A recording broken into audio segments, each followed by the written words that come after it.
So 要看一下弄深没，这个够深了的，这边不够深的，试看打掉这个砖，打了肯定比较容易割，看一下会比较容易嘛。等下看一下影片啦。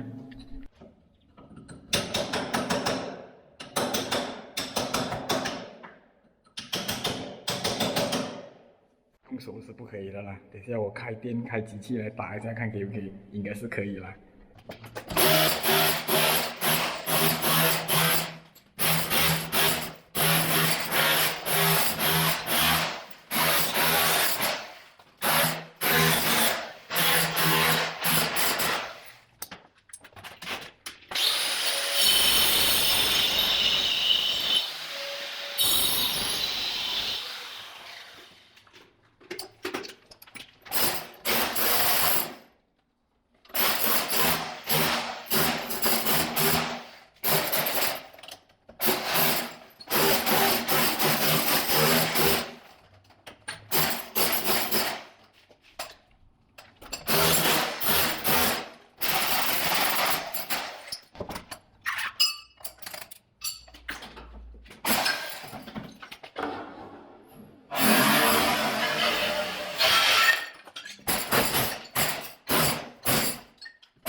变了啊，应该今天就是到此为止啦，明天再continue了啦。